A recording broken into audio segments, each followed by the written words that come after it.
Hi and welcome to the channel. Today I want to bring to you another video from our series Let's Patch It, where I try to create a patch from scratch for you here. And today's patch is based on Aphex Twin number 3 song. This patch is inspired by that song and its main sounds.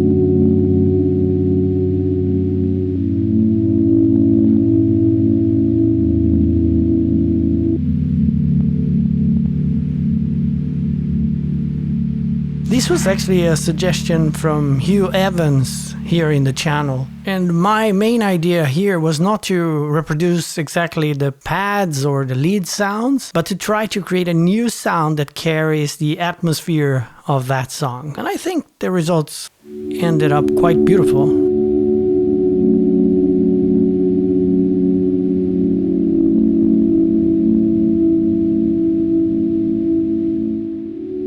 So if you want to learn how I thought about the sound design for this patch and to reproduce it in your Hydra or any compatible systems, come with me and I will tell you my thoughts on creating this sound.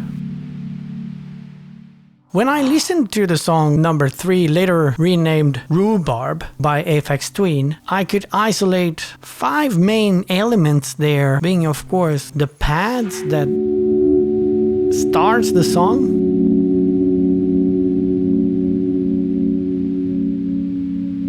then the bass,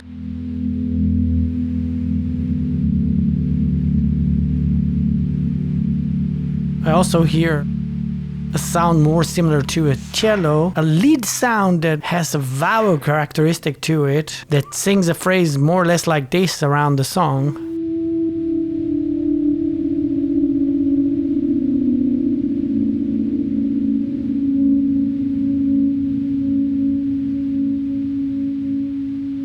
And then this resonant sound that I call it like crystal wine glass, that is much more on high harmonics.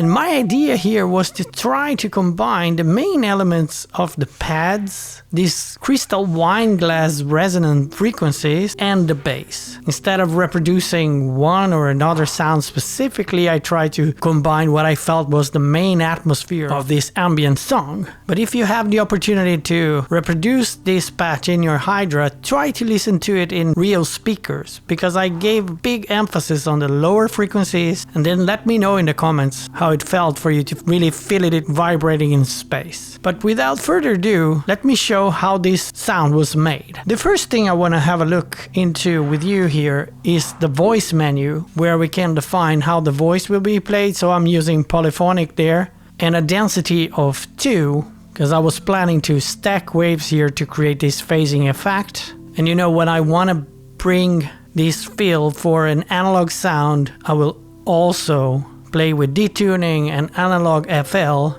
and turn on my random phase there to really mimic this warmth sound. The other characteristic I have chosen for this sound was really to have a very widespread stereo effect, and the warm mode, this time I turned it off because you'll see on my filter options there that the sound got really muffled already. This is optional for you, but on page 2 here I've also removed the vibrato amount to decouple my mod wheel from the oscillator's pitch. To give you a better overview of my sound sources here, let's go to the mixer and have a look onto my values there. You can see that oscillator 1 is my main sound source, and I have a touch of oscillator 2 here, and I also added noise to my sound sources. So this sound is constituted basically from oscillator 1, a little bit of oscillator 2, and a good amount of noise there. So now let's have a look into each of my oscillators, starting here by oscillator 1.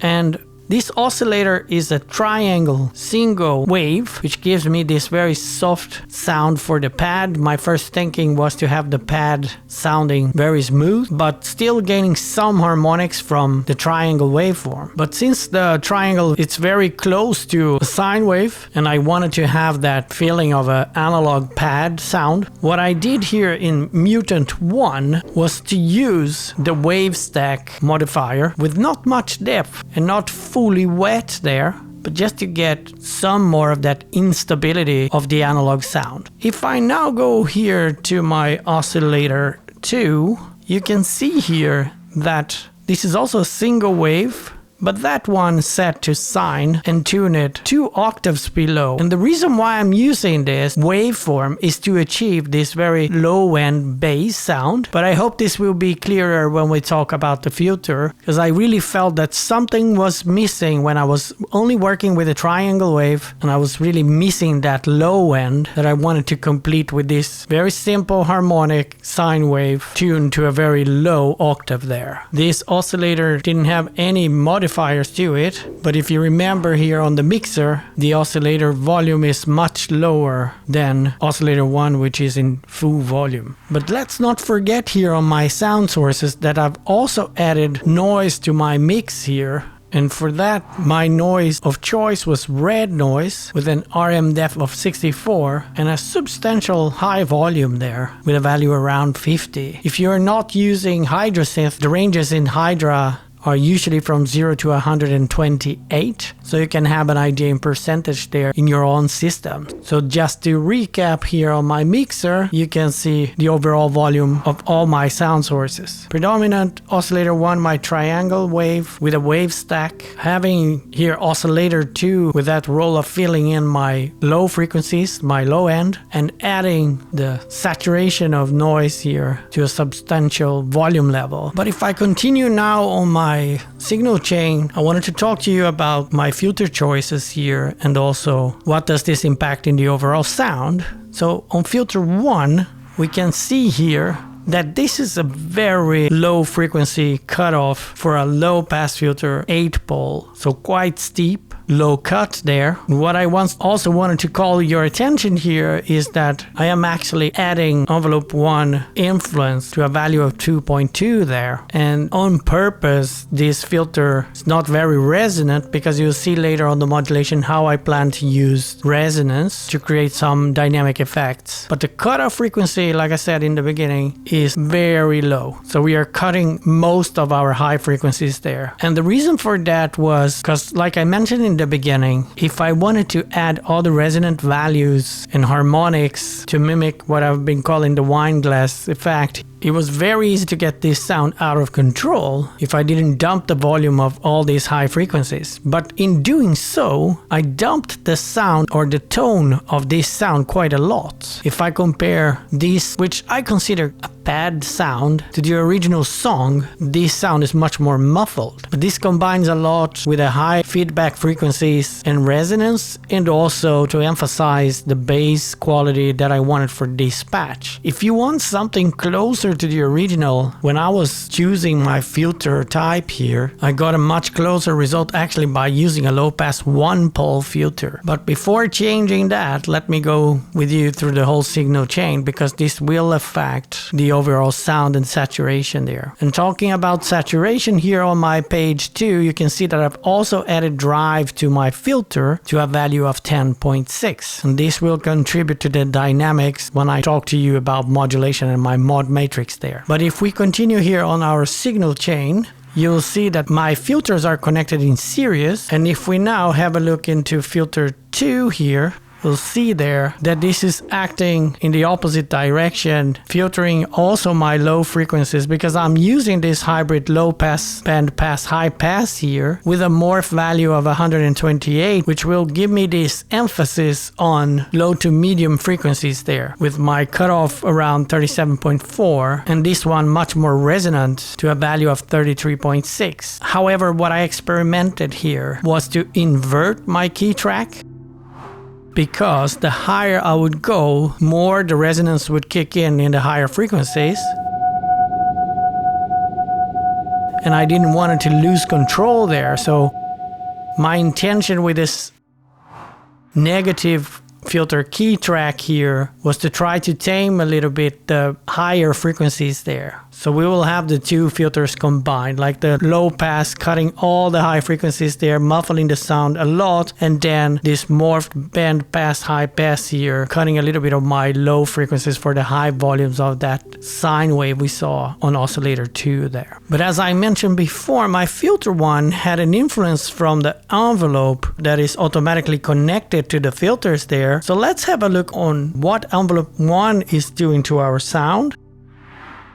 And here you can see that this envelope is very steep. It has this long attack to contribute to the pad sound, a very long decay, but no sustain and release. So remember, the envelope is mostly influencing my low pass filter here. So what this is doing is like gradually opening my low pass filter cutoff frequency, releasing some of those high frequencies for about 3 seconds there, and then returning the sound to a very muffled sound.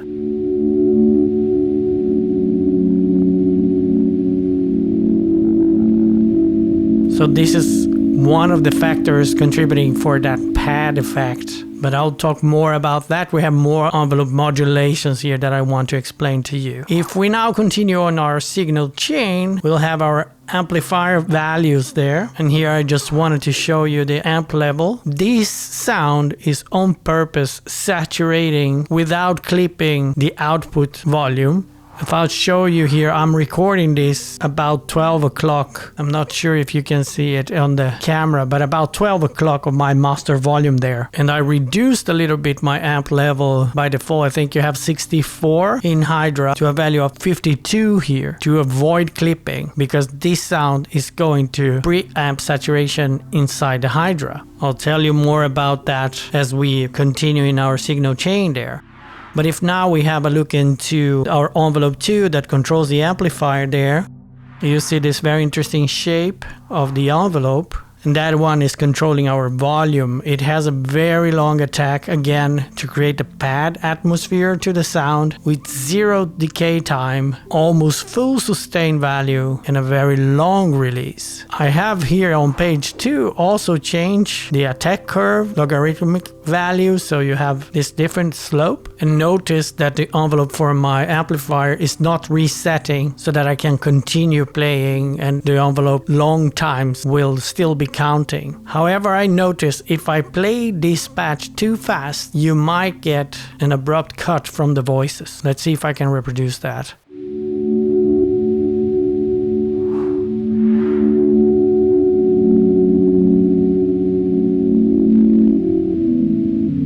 There, you see that the volume dropped quite a lot. So if I play these too fast, I end up without voices, cutting my envelopes despite of the fact that the reset is turned to off there. There might be another phenomena contributing to this, but I will talk more about it when we talk about our mod matrix there. And because of all of this gain and saturation on my preamp phase here, I actually had, if we continue in our signal chain, I actually have used my pre-effects there as a compressor. And you can see on my ratio here that I'm trying to compress a lot this sound, and the threshold is very low on decibels as well, with a very quick attack and slightly long release. What I was trying to do here was really to tame all the feedback that is coming from what I call the crystal wine glass sound.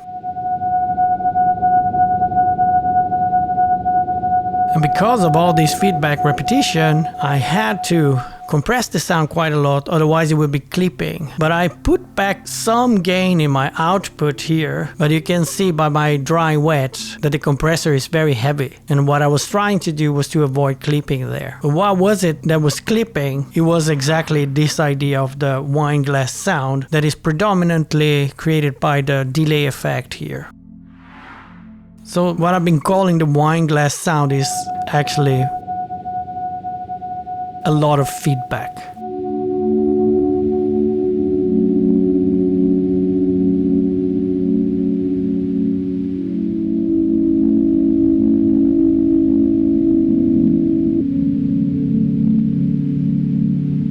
So this feedback that you hear that is inspired by the high frequencies in the song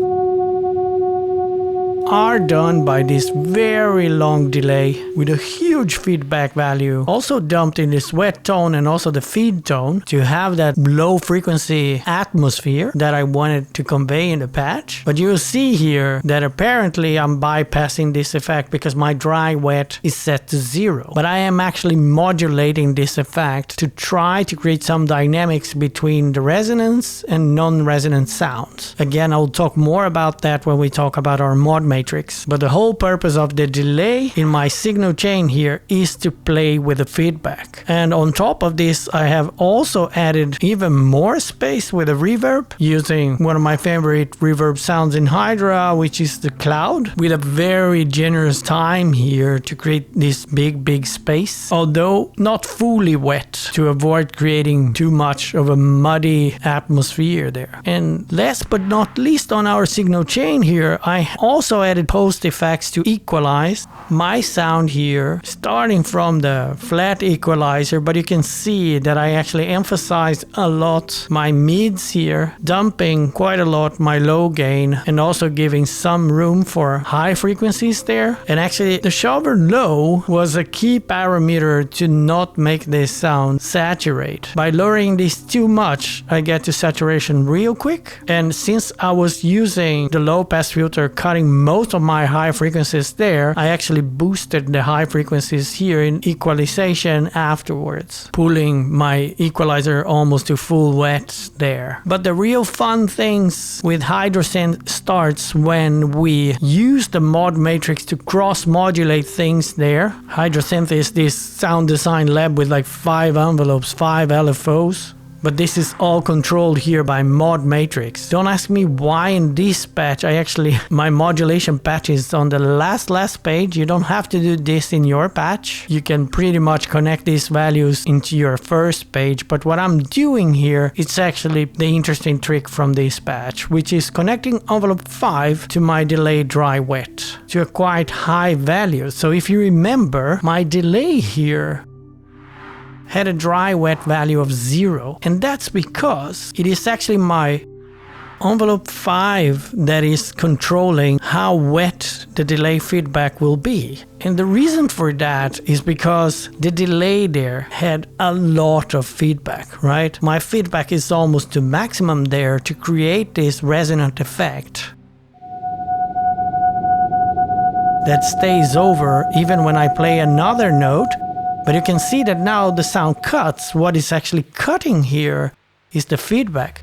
Because if I play a very low note, you can still hear the high octaves there. So the feedback continue playing, but my envelope is cutting the sound off the feedback. So let me demonstrate this again with a Fuki board here. If I let the high octave note resonate and stop, my envelope 5 is actually cutting the resonance off, but if I play here a low note, you can still hear the high octave. So this secret was achieved by using envelope 5 here that has this very steep shape with a very long attack of 20 seconds there, but 0 decay, 0 sustain, 0 release. So after this initial 20 seconds that are reset every time I press the key, what this envelope is doing is cutting the dry wet from the delay effect. And this allows me to tame a little bit the resonance that is playing throughout, allowing me to change chords without getting a complete fuzziness.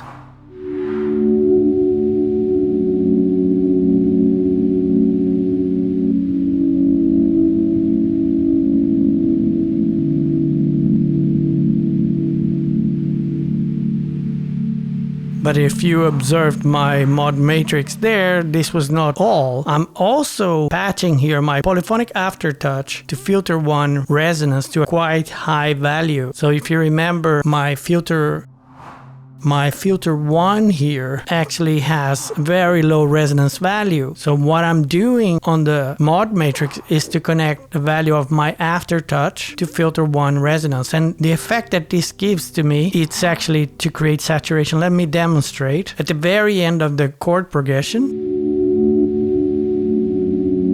I will press the keys harder causing it to saturate.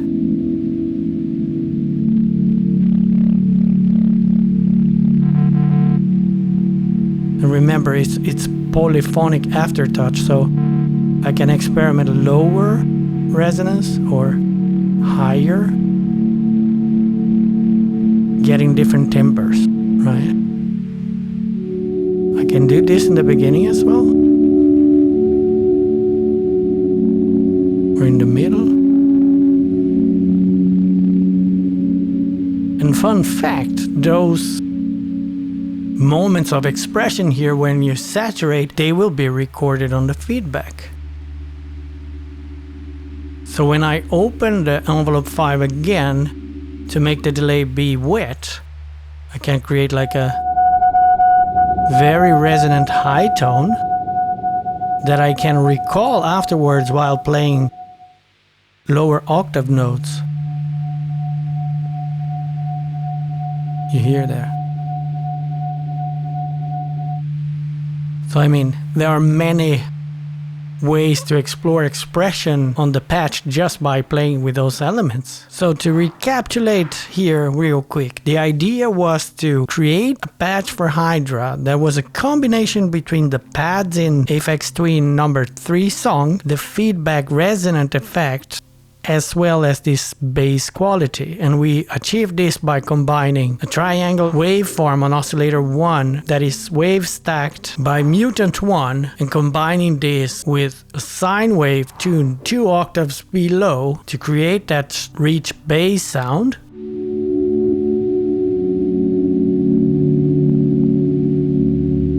Right?